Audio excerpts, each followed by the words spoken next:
Well, good morning, and I just want to thank Rio and Adams State University also for getting this together. I think this is a really good opportunity for us to all get together and talk about water here in the San Luis Valley.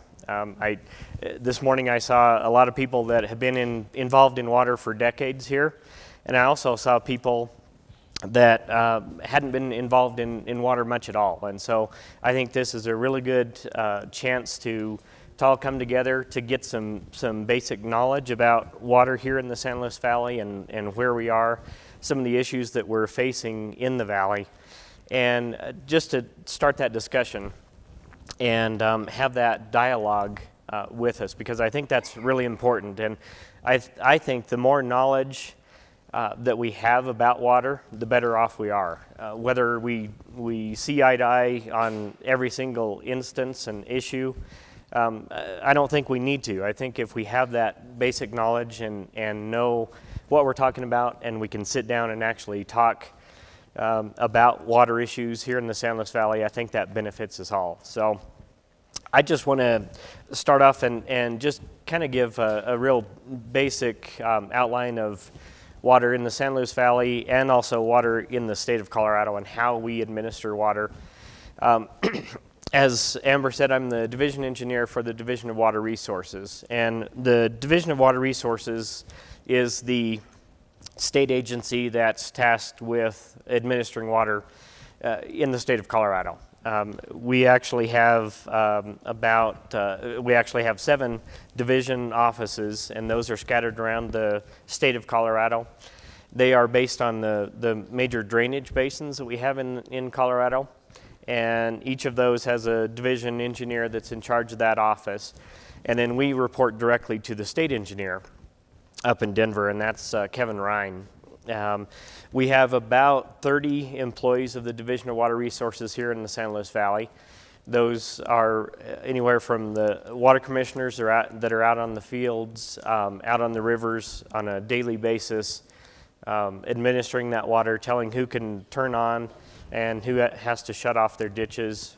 We have well metering technicians that watch the wells and ensure that those are metered correctly.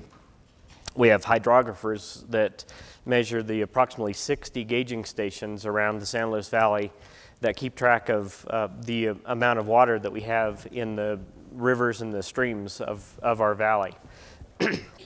And then we have the Alamosa office, where we have the administrative staff, my staff, and then those of my staff that help people if they have questions, issues with their water rights, those sorts of things. So I just wanted to give you that background to know where I'm coming from too.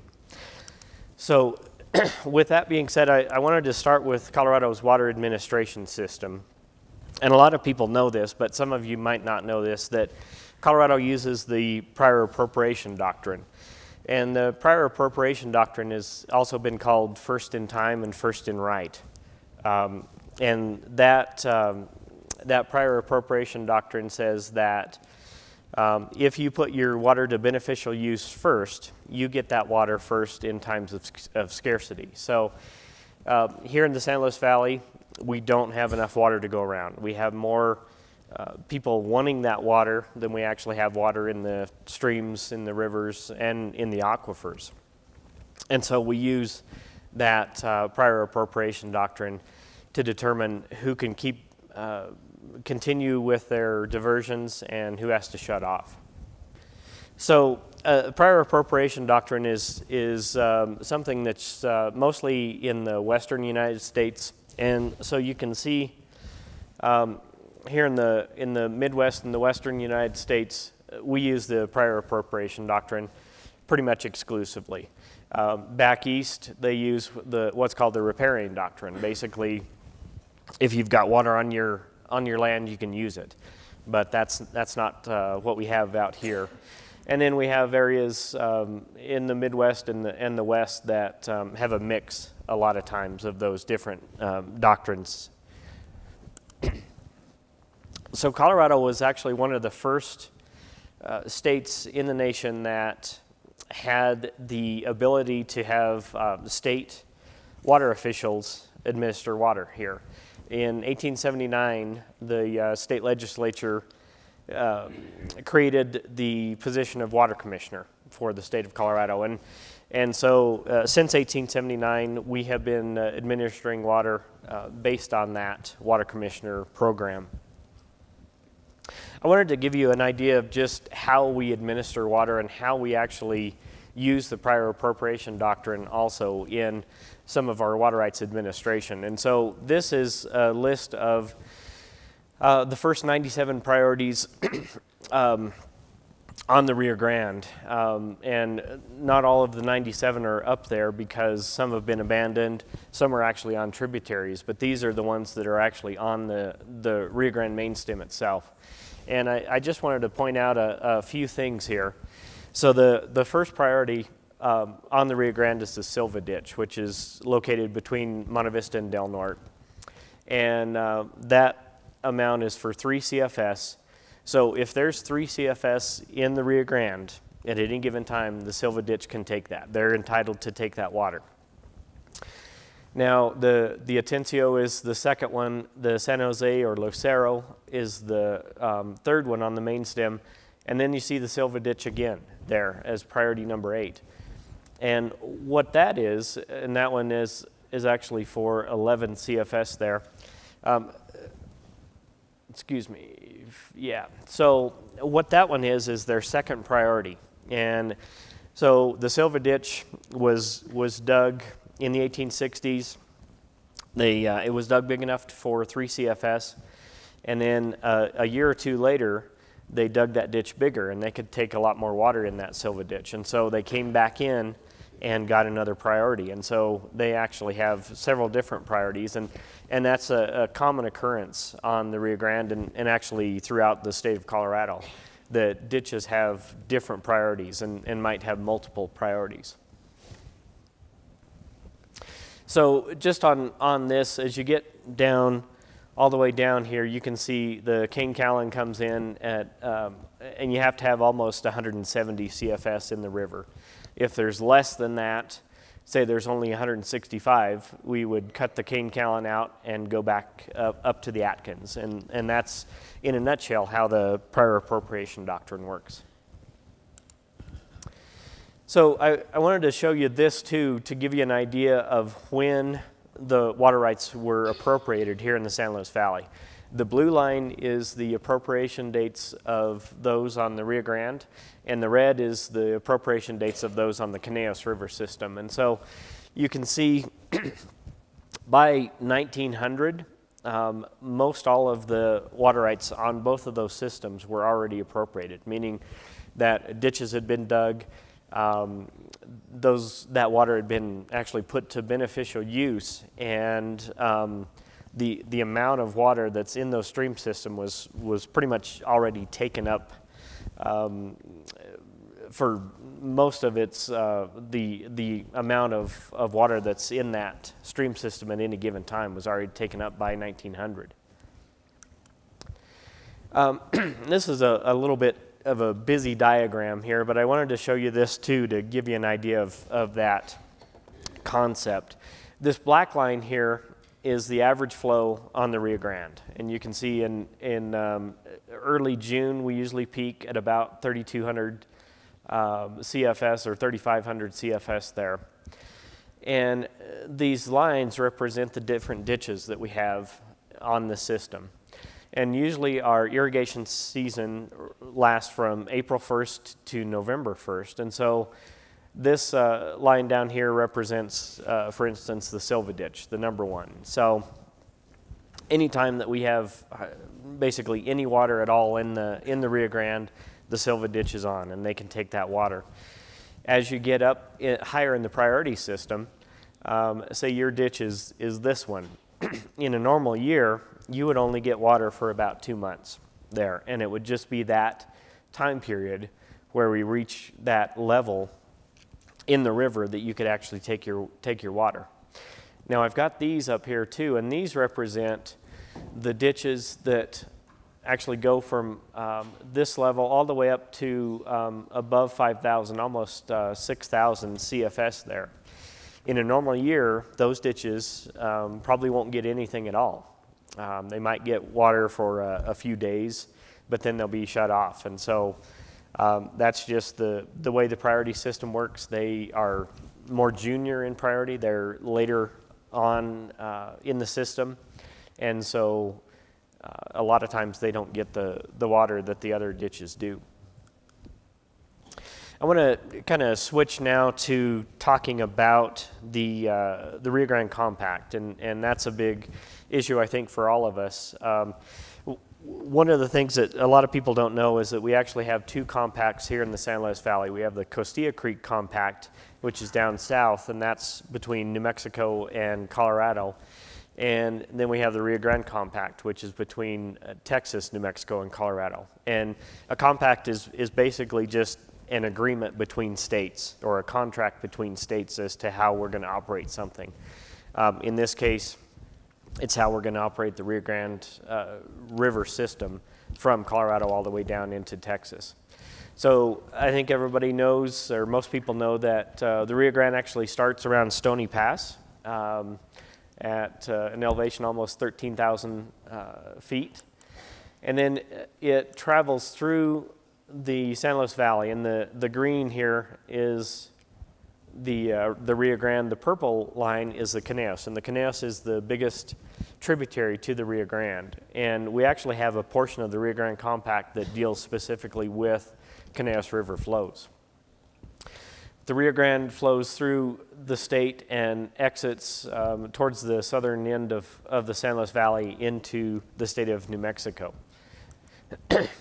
Now, the reason that the compact was originally put into place was because of concerns of downstream states. They were concerned that we had a lot of use up here in Colorado, and that we were depleting the water that actually went down to New Mexico and to Texas. And remember what I said, that by 1900, we had pretty much appropriated the entire flow of the Rio Grande up here in Colorado. And so at that point in time, there wasn't a whole lot of water getting through that system. And so the states got together and said, hey, we need to get a compact put together. So in 1938, the Rio Grande Compact was signed by the states. And it is meant to equitably apportion the waters of the Rio Grande above Fort Quitman, Texas. Fort Quitman, Texas is just below El Paso in Texas there. And this compact, the main thing that it does is it limits the depletions that Colorado and New Mexico can do to the river to about what was happening in 1929. And so I think that's very important for people to realize. Sometimes I hear that we should go back 100 years and limit the use for environmental purposes or those things, and my response is, we do. That's what the Rio Grande Compact does. So the Rio Grande Compact, like I said, starts in Colorado here and goes all the way to Fort Quitman, Texas, just below El Paso. The administration, each state has an engineer advisor. I'm the engineer advisor for Colorado, and each state also has a compact commissioner. Our compact commissioner is the state engineer, who's Kevin Ryan, and those people get together several times a year, make sure that each of the states are doing what they're supposed to be doing, make sure that the compact is being met in those different ways too. Now, here is the way that we actually administer the Rio Grande and the Conejos rivers for the Rio Grande Compact. So the Rio Grande Compact actually says that we owe a percentage of the water that we have up here to the downstream states. But the challenge is that percentage changes, and it changes based upon how much water we have up here. If we have, so this line is the Rio Grande, and this line is the Conejos as far as what they owe. So in a normal year of about 650,000 acre feet, we owe somewhere around 24, 25% of the Rio Grande's flow down to the downstream states. If we get a big year, we could be above 60% on the Rio Grande as far as what we owe. The Conejos is a lot more volatile. If they're down here at about 100,000 acre feet, they don't owe anything to the downstream states. Their average is just above 300,000, and so in an average year, they owe quite a bit more than the Rio Grande does at about 35%, and then they can go all the way up to about 70%. So they have, like I said, a lot more volatile percentage as far as what type of a year it is and what they have to deliver down to the downstream states. This graph is, I wanted to put this in here just to show how exactly we administer the compact and how we ensure that we get that water down to the downstream states. And as I said before, we operate under the priority system, and so if we don't have enough water, we do shut down ditches, and that's a common occurrence. It happens almost every single day of the irrigation season where we don't have all of our ditches taking water. But another complicating factor is that we have to take a portion of that water for the compact, and we take that through, and it's in essence kind of operates as the number one priority on the system, that we take that water first, and then anything left goes to the ditches and the other people that are entitled to that water. So here we've got, here again, the black line is the average. The red line is what we actually had in 2011 as far as the different daily flows. And then the green line is what was available to the ditches here. So you can see each and every day throughout that season, we actually took some water, and it's the difference between the red and the green, and delivered that down to the downstream states for compact purposes. So if you were a ditch that actually was supposed to come into priority at 4,000 CFS, and we actually got up here for just a day or two at 4,000 CFS that year, you might have been thinking that you were entitled to some water. Unfortunately, by the time that we took the compact out, we only had about 3,200 CFS that was available for the ditches.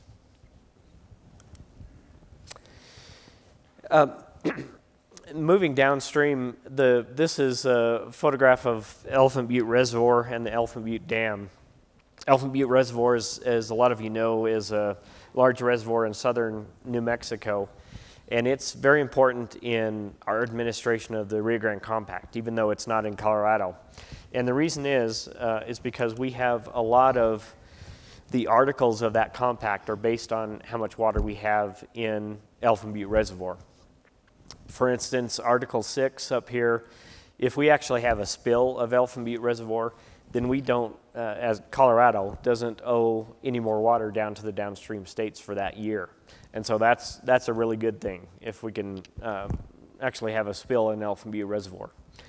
On the other hand, we can get down to this red line here, which is Article 7, if we have less than 400,000 acre feet of water in Elephant Butte Reservoir, and some restrictions come on Colorado and New Mexico as far as not being allowed to store in our post-1929 reservoirs here in those two states. So we have had some difficulties in the past on the Rio Grande Compact. The biggest one probably being the 1966 litigation, where both New Mexico and Texas sued Colorado because we were not living up to our obligations under the compact. And so what actually happened at that point in time was we're supposed to stay about this zero line here as far as our deliveries. That's, if we deliver too much, it's the positive. If we deliver too little, it's a negative. And the compact allows us to have credits and debits and jump around that line a little bit, but we can't go too far off of that line. Well, in the 1950s and 1960s, we went way off of that line. In fact, we were about almost 1 million acre feet short on our delivery obligations by 1966 when we were sued. And so Colorado told the other two states basically, well, Yeah, we'll get that line back to the zero line.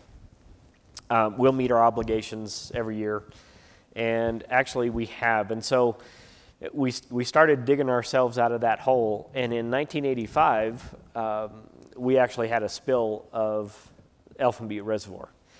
And another portion of the compact says that if we have a spill of Elfin Butte, it wipes out our debts. So we went from over 500,000, over 500,000 acre-feet in debt to zero just in the blink of an eye. So that was a really good day for us. We actually are currently involved in litigation now. In 2012, the state of Texas sued both New Mexico and Colorado under provisions of the compact. And this is mainly an issue with the area between or downstream of Elfin Butte Reservoir. And it's mainly an issue with groundwater uses down in that area too. But Colorado is involved in that compact, and we're involved because there's a potential that an adverse ruling could come out and that would maybe hurt our position under the compact, and also that a ruling by the United States Supreme Court could hurt us in other compacts that we have. And they might make a ruling that not necessarily affects the Rio Grande, but it could affect, say, the Arkansas Compact or the South Platte Compact, something like that. And so we are very active in that litigation, and it's probably going to go to a trial in late 2021. That's the latest that we've heard for that case. I want to switch over now to the state of the Rio Grande Basin and just give you an idea of where we are from my perspective as far as water use here in the San Luis Valley, water administration here in the San Luis Valley. I think one of the main concerns that we all have is with drought. And as you all know, we had a fairly severe drought last year. In fact, the 2018 drought was the third or fourth worst drought that we've had, single year drought on a lot of the rivers and streams here in the San Luis Valley. And in fact, it was on a few of the rivers and streams over on the Sangre de Cristos, it was the worst drought that we've ever had. But it was only about 44% of average on the Rio Grande, which is not much water at all. And partly because of that fact, we also lost over 200,000 acre-feet of water in the unconfined aquifer in the central San Luis Valley, and I'll talk a little bit more about that too.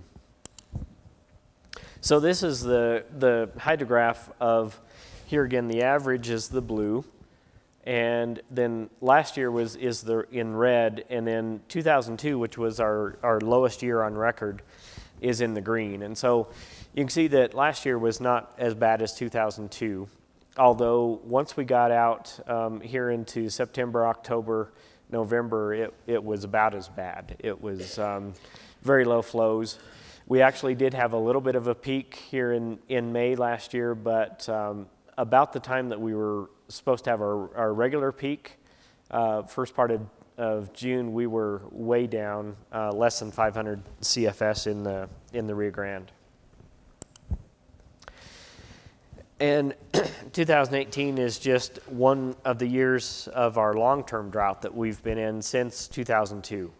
So in those 17 years, we've only had 6 of those years where we've been above average. So 11 of those years have been below average.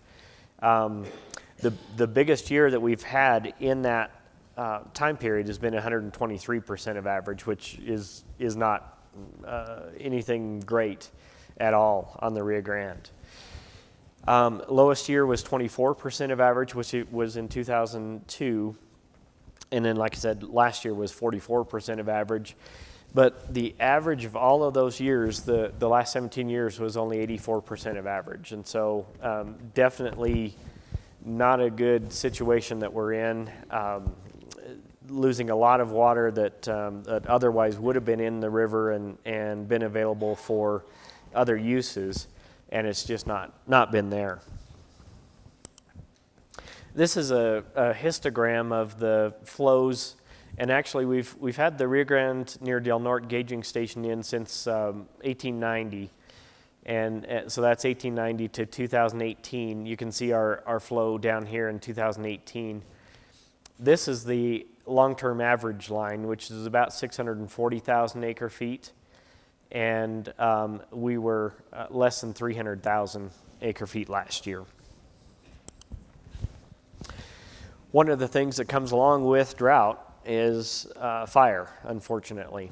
And so last year, as most of you know, we did have a significant fire over on the east side of the San Luis Valley on the Sangre de Cristo mountain range. And this was the spring fire.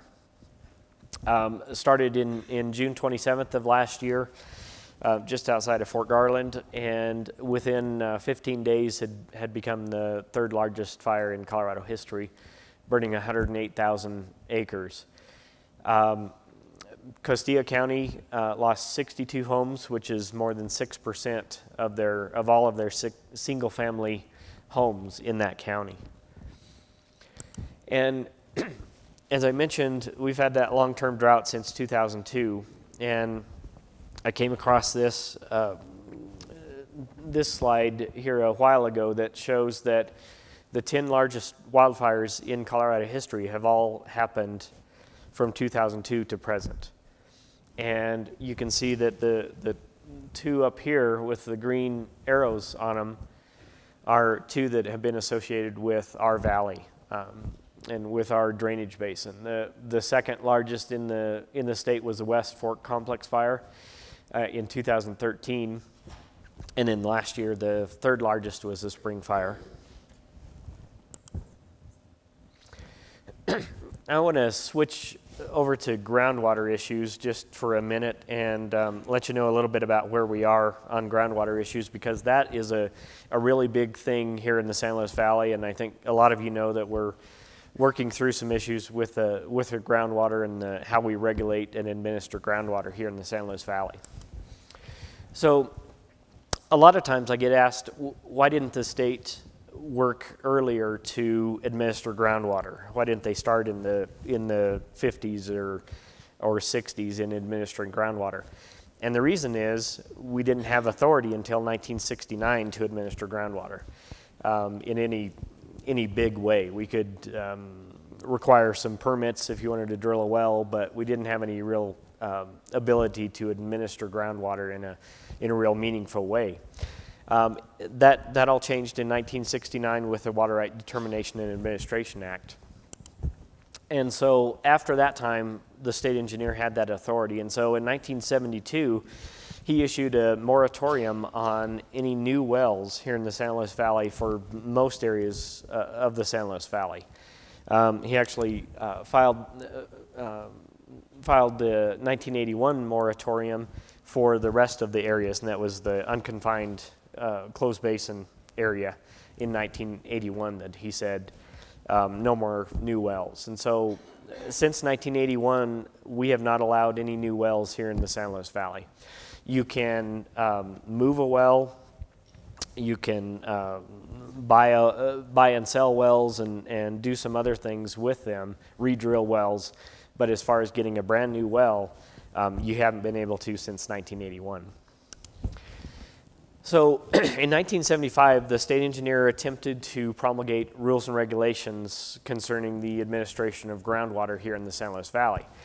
And those rules and regulations were met with a lot of opposition. Basically, they said that the state engineer said that you had to come up with an augmentation plan. You had to replace your depletions, ensure that you didn't injure anybody else. There was a lot of opposition to that. A long trial, I think a couple of trips to the Colorado Supreme Court, and after about 10 years of litigation on that, the Colorado Supreme Court said, you know, there's still some problems with this. Why don't you, and told the state engineer, why don't you go back and look at this again? Well, at that point in time, the Closed Basin Project was coming online, and so a lot of the people that were involved in that litigation got together and said, hey, maybe there's a better way that we can do this. Why don't we use the closed basin project to offset the depletions that are being caused by the wells?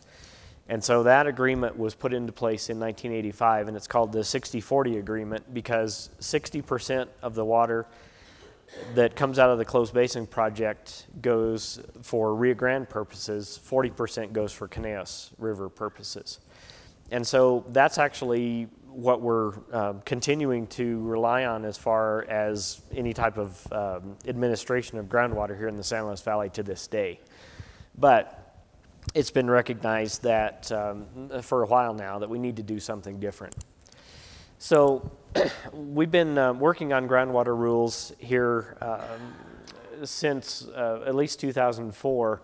In 2004, we had the confined aquifer new use rules. And these rules govern the withdrawals of groundwater from the confined aquifer here in the San Luis Valley. In essence, they say you can't withdraw any new uses unless you replace on a one-for-one basis. So if you withdraw 1 acre-foot of new water that's never been withdrawn from the confined aquifer, you have to figure out a way to put 1 acre-foot back into the confined aquifer. So fairly strict rules and regulations on that. And then in 2005, we followed that up with the well measurement rules. Previous to that, we hadn't been metering wells here in the San Luis Valley. And so we had a rough idea of how much water we were pumping out, but we didn't have a great idea. And so we developed those rules. And so currently, most larger capacity wells above 50 gallons a minute here in the San Luis Valley have to have meters on. Those meters have to be verified to be in accurate working condition. We have to get that meter record from the owners every year, those sorts of things. And so I think that's been a really good thing too. It's worked out well for us. And the current rules that we're working on were actually promulgated by the state engineer in 2015, in the fall of 2015. And those are the groundwater use rules. And so those groundwater use rules, and I'll get into it here on the next slide, I think, about what exactly they do. But we have to submit those rules to the water court. And the water court and the water judge, she actually held the water judge, by the way, is Judge Patty Swift. She's the chief district judge here in the San Luis Valley. And she held a 3-week trial about a year ago here in Alamosa on those rules. And we're currently awaiting her ruling on those rules to see if she's going to approve them or not. So if she approves them, what will happen with those rules is that they apply to most Division III non-exempt wells. So most of the wells here in the San Luis Valley, most of the large wells will have to comply with those rules. And it is based upon RGDSS model results. So RGDSS is the Rio Grande Decision Support System. It's a large computer model that models the way that groundwater operations affect the groundwater and the aquifer systems here in the San Luis Valley, and how those well depletions affect the rivers and streams here in the San Luis Valley. So that's what the rules are based upon. There's two parts of those rules. One is that the well owners have to replace injurious stream depletions that they are causing. So if a well owner, by pumping his well, causes a decrease in the Rio Grande, say, and there was a ditch on the Rio Grande that otherwise would have gotten water for that day, but because of the well's depletions, they don't get their water for that day, those well owners have to replace that depletion to that ditch system and to that ditch owner. And so it's a pretty complicated thing. It changes on a daily basis based upon which ditch is in priority, which ditch is not getting their water, where that ditch is on the river system, and those types of things. So they have to replace those injurious stream depletions, but then they also have to sustain the aquifers. And this is a really key part of the rules and regulations and a key part of the legislation that mandated that we do these rules and regulations. I don't believe that there's any other place in the state of Colorado and not any other places in most of the United States that actually has a component of groundwater rules that say the well owners have to sustain the aquifer. So that's really a key part, I think, of this. We have to bring the aquifers back up to a sustainable level, and we have to keep them there. And so I really feel good about that part of it, that we're sustaining the aquifers. We're going to have those aquifers around for a long time, hopefully forever, here in the San Luis Valley, that we can rely on. And so one of the ways that the groundwater rules and regulations are going to be put into place and be administered and ensure that those injurious depletions and that aquifer sustainability is met is through the use of subdistricts. And subdistricts are a mechanism mostly by the Rio Grande Water Conservation District to ensure, and I think I've got a map coming up here of all the different subdistricts. But so the subdistricts are individual areas. The well owners in those areas get together. They are charged a fee for their well pumping, and the subdistrict uses that money that they collect from those fees to purchase water on the rivers to offset the depletions. Pay people not to farm so that we can build those aquifer levels back up, those sorts of things. And so I think that's a really key concept in this whole thing, is the use of subdistricts.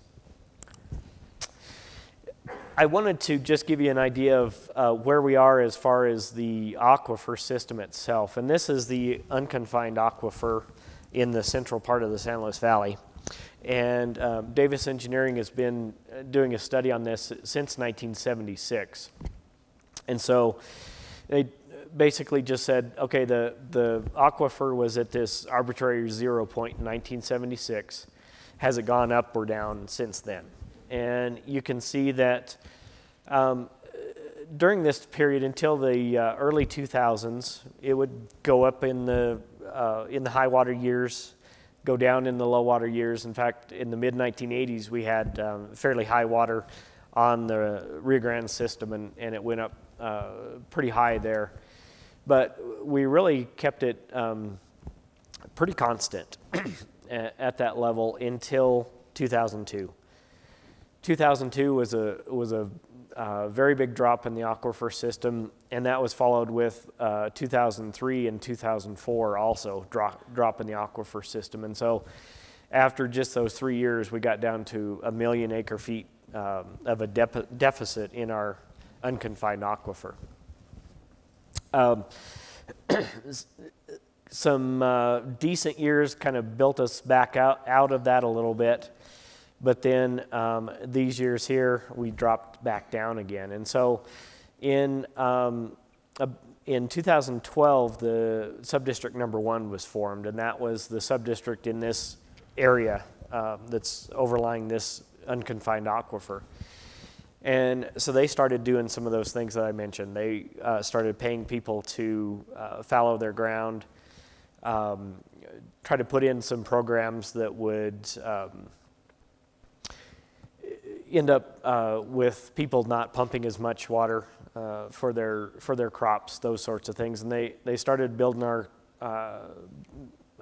aquifer out of that hole. But then this last year, 2018, there's another big drop. And so we're definitely in a bad situation with our unconfined aquifer in that area, and looking for other ways to ensure sustainability of that aquifer. Here's just a diagram of some of the different subdistricts within the San Luis Valley. And so we'll have about 7 subdistricts within the San Luis Valley. Different parts up in the north, the San Luis Creek and the Sawatch Creek. This is the subdistrict number 1 area, which is already up and going. This strip here is subdistrict number 2, and then the Conejo subdistrict are going to come online this May. And so in May 1st, they'll be required to pay those depletions and sustain their aquifer. And then hopefully the other subdistricts will be coming online potentially all next year. And so hopefully by next May, we'll have all of the subdistricts up and running and sustaining their aquifers and replacing that injurious depletion. Finally, I just want to focus a little bit on the downstream demands that we have to look at as an upstream state. Colorado is in a good position because we are that upstream state, but in a lot of ways, especially on the Rio Grande, we've got a lot of people, we've got a lot of population downstream of us. Albuquerque, El Paso, Juarez, those people are looking towards finding new sources of water. And obviously the easiest source of water is just upstream on the Rio Grande. And so we've got a lot of municipal demands downstream. We've got a lot of demands for environmental purposes and also for recreational purposes, rafting, for instance. And so people downstream are always looking for additional water and wanting us to send additional water down to those downstream states. And so that's just a demand and something that we have to kind of watch out for and try to work with those downstream states, but ensure that Colorado water users get their water that they're entitled to. Climate change, also another issue here. As I said, in the long-term drought, we're seeing less water in the river systems. That's just got to be a factor that we address here as we go forward with trying to reach a sustainable aquifer and a sustainable river system here in the San Luis Valley. I did just want to highlight real quickly, this is actually a graph of the snowpack here, and this is actually of about a week ago, February 16th. At that point in time, we were 97%. This is where we are. The red is the average, and this is this year. We're currently, I checked it this morning, we're 124%, so we're about up to here or something. So it's looking lots better this year. So. And finally, just wanted to put in a plug for the Alamosa radar. It's been in the newspaper. I think a lot of people know we're going to be putting in a radar system here at Alamosa at the airport. One of the main reasons that we are going to put that radar system in is to ensure that we get good data collection of our snowpack and how much snow has fallen in the basin and where that snow has fallen in the basin, because that's really a key component of trying to figure out how much water we're going to have for the farmers and ranchers and other users the coming year, and how much water under the compact we need to deliver down to those downstream states. So real excited about that we're going to have that radar in here in the next few months. And I put this slide in, but I'm going to go through that real fast.